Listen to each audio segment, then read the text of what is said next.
I can still remember that strip going, NDTV strip going, saying encounter specialist Vijay Salaskar dies in the attack. My mom came rushing. I was sleeping. She woke me up. I was in the midst of getting up, and she knocked so loudly. And I opened the door and I said, "Has there been another attack?"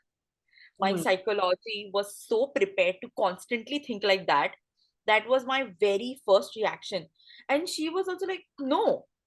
I said, "Then what?" See, so she said, "Kasab has been hanged." I was like, "What? Like, for real? Is it done?" And she's like, "Yeah, yeah, it's done." Your questions, their answers. Dialogue at Nation Next.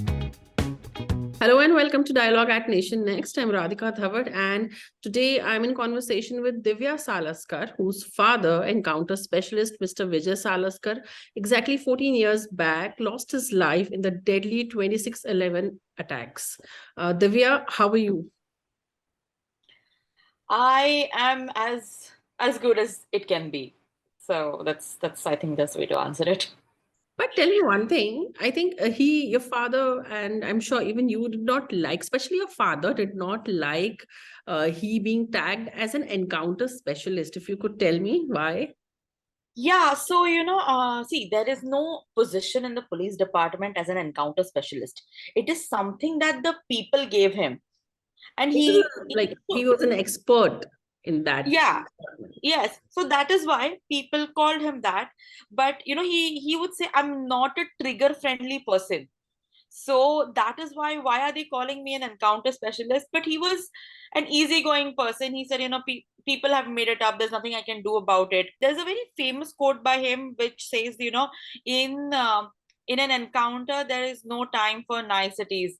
So you either kill or get killed. I guess since he believed in that, then there was. I just think that it being an encounter specialist was something that he didn't like, but it was like a necessary evil. Hmm. That The at least that's what I think. Yeah. We were 14 years back on that terrible day of 26/11. I mean, you lost your father, and everything that you followed was through television. So, how did that day unfold? So it was a very regular day from morning, like as it was for everybody else. The only thing was my father would never come home early. Like never, hardly. I could count the instances on the fingers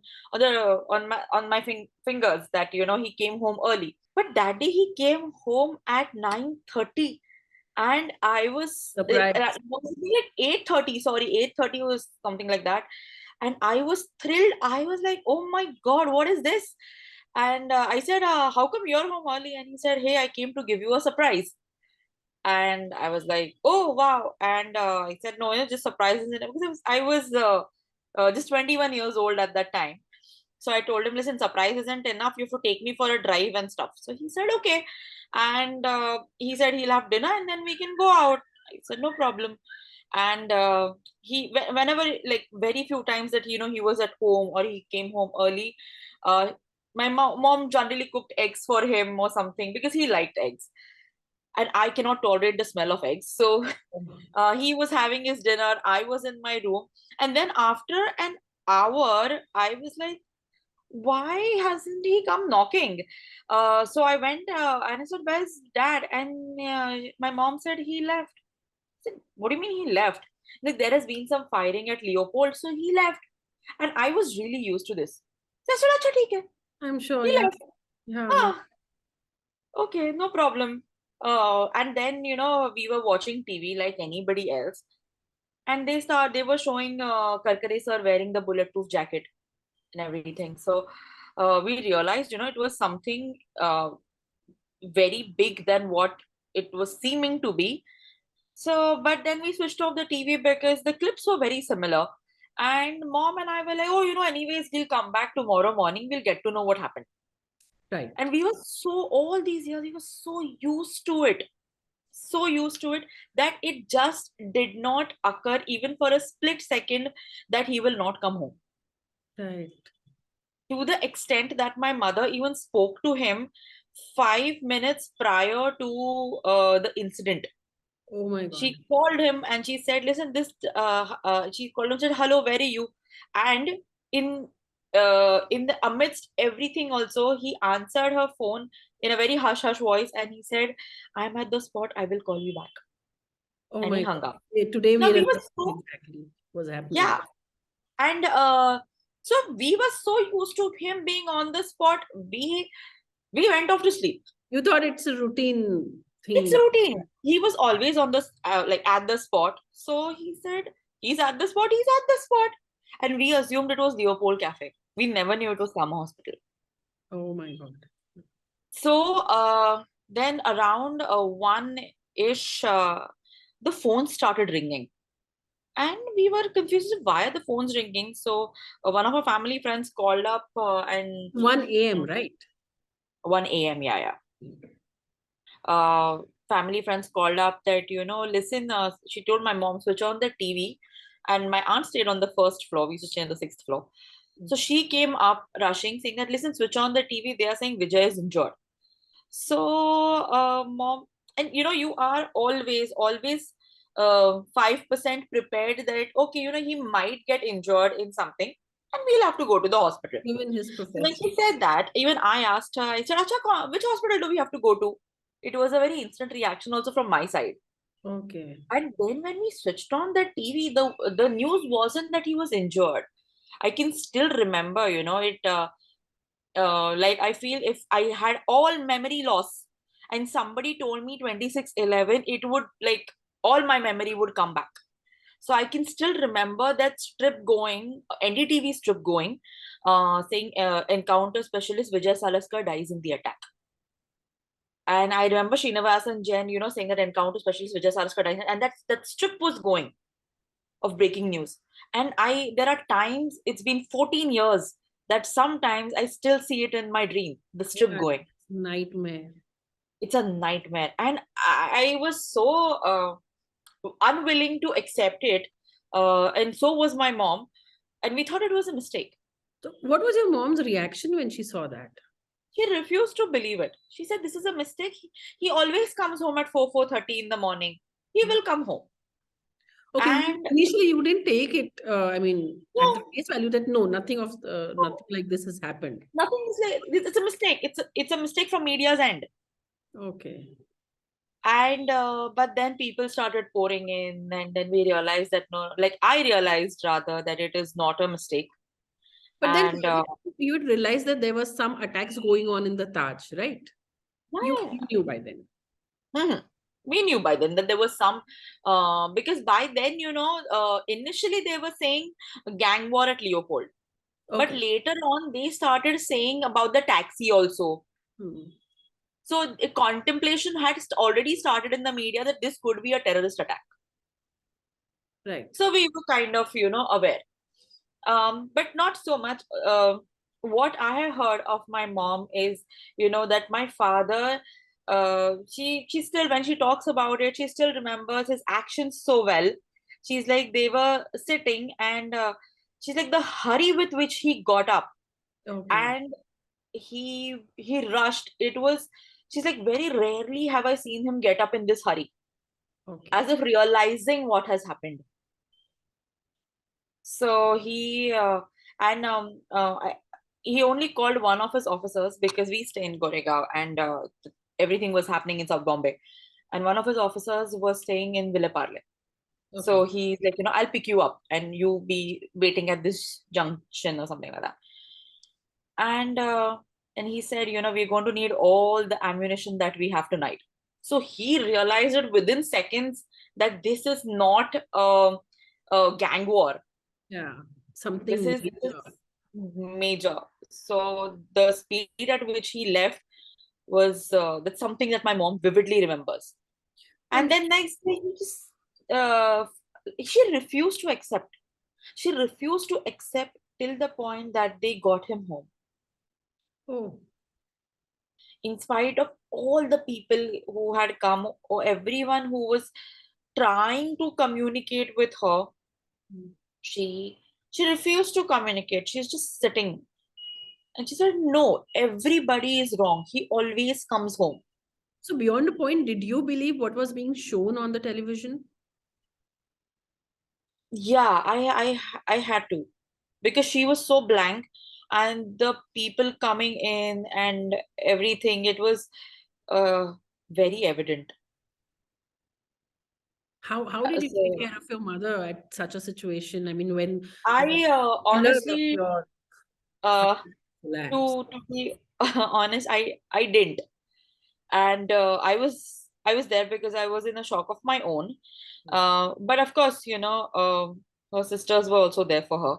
But she has these days after they got him home, and there was when they got him home, uh, there was this huge crowd that had gathered down. So it must be, I don't even know how many thousands of people gathered, Okay. and they were all chanting Vijay Salaskar Amar Rahe. So when she heard that, she was then it was a mayhem for her, absolute mayhem for her. Then they got him home. After they got him home, she uh, and they I that period is very, very, like, lost for me also. They So got this him was home around what time when they got him home? next day. Next day. Next day, must have been about, say, 11 a.m. or something. Okay. And post that, yeah, I even honestly, I don't recollect the exact time, but it was next day. uh, that's when she started understanding what Exactly. is Yeah. happening. And post that, when they took him away, the next 4 days, she's absolutely blank. She doesn't remember. Till date, she doesn't remember what those 4 days were. Who came, who went, who was there, who wasn't there. Nothing she remembers. Okay. It was so unexpected and it was so shocking. So, so shocking. Only one memory she has is when now the honorable prime minister, I think that time he was the CM of Gujarat, when Narendra Modi sir came home. So that is one fleeting memory she has. And by the time it was, a little better, it was about the 1st of December, like when she had started grasping the whole situation. And 2nd of December, the president came home. And then after that, when she met his entire team, Okay. because she was very confused that when everything was about Leopold and Taj, why are they saying Kama Hospital? Right. So this name hadn't come up, and she's like, how did he reach Kama Hospital? What is all this? So then, then she spoke with his team and everyone. And then since then, it has been a difficult life for her. Like, emotionally, it has been a difficult life for her. She's a very strong woman, no doubt. But emotionally, because they had a very beautiful bond, so it has been tough for her. The way you said that Mr. Modi, who was then the Chief Minister of Gujarat, had come to your place. So, what was the interaction that happened with him? It was a very brief interaction, and it I think he stayed for I guess 5 to 10 minutes, because obviously, there was he came pretty early. He came around 9:30. I recollect that. Mhm. And he he did not say much, because what could one say in that situation? Right. He just said, "जो भी हुआ बहुत बहुत ही बुरा हुआ." Because and you could see, really, you could see that pain, that anguish on his face. So he came, and he said that, please, if there's anything I can do let me. And Divya, how about some assistance or some help or assurance from then government, like the government that was Yeah, yeah. I think the government that time also, I mean, they understood that uh, this was this had horribly gone wrong under their regime. So they were we did get help from the government. All the necessary help that was required, we did get it from the then government. They were fine. you We know had some instances, but then, overall, only it was a good amount of support from the center as well. for this. You get to hear and read so much about 2611 and your father and his role, and so many documentaries and so many stories. Like every 2611, I'm sure it's so traumatic for you. How do how is that moment when you actually see those documentaries, you're actually living those moments again? We have so many movies that are online uploaded. I haven't seen a single one. Till date, I have not seen a single one. I have not gone to the spot where it happened, behind Kama Hospital. I haven't done anything of that. So I don't know. Maybe you can call it living in denial, or just not wanting to face those memories. So I don't watch any of it. I consciously refrain from watching any of it. Okay, if something comes up on 2611, I either I'm changing the channel, or if I'm at a show and some clips are there, I'm looking at them, but it's like a emotional distance that I have built, and over the years it has only gotten stronger. So I refrain from watching anything. So, a lot was being said about our cops at that time, that they had to face so much, they were ill equipped. It was said that, it was a fight between Lathi versus AK-47. The terrorists were heavily armed. We, especially the constables, they did not Yeah, have yeah. sufficient equipment. So, do you think, had we been better equipped, the fate of your father and even other cops would have been different today? I absolutely agree with this. That whatever was being said wasn't wrong. It was very true, that because there was this time, just I don't recollect how many months prior, maybe, or a year prior to the attacks. My father used to carry an AK-56 with him.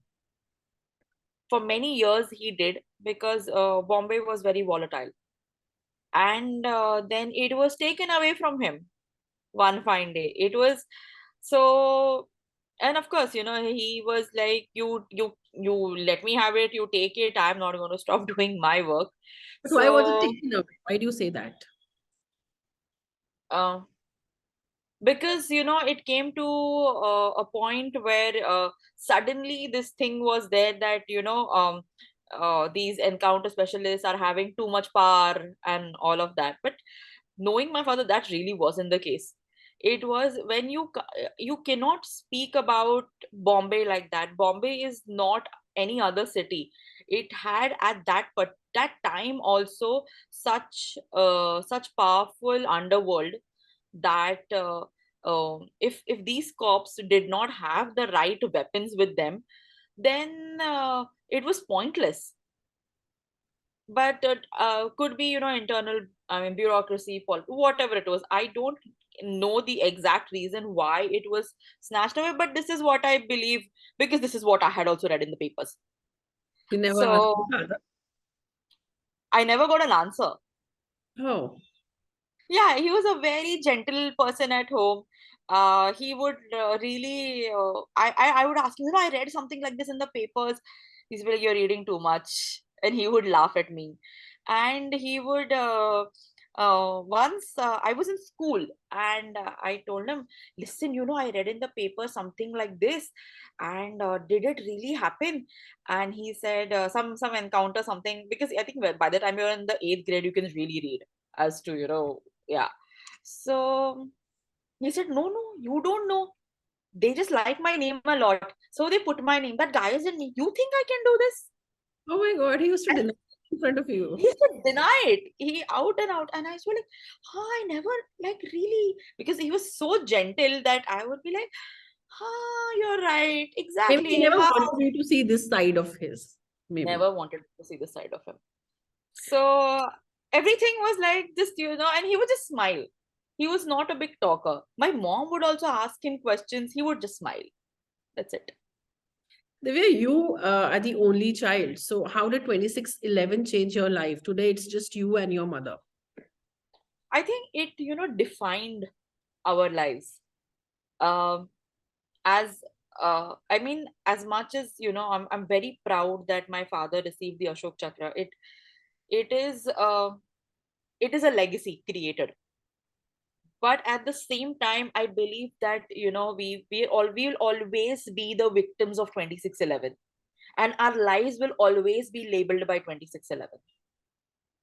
So whether I am 21, 31, or 41, 51, I'm always going to be that girl. And although I'm okay living with it, it's fine, but sometimes it does get difficult. Of course. How was that moment when you learned that Ajmal Kasab is going to be hanged?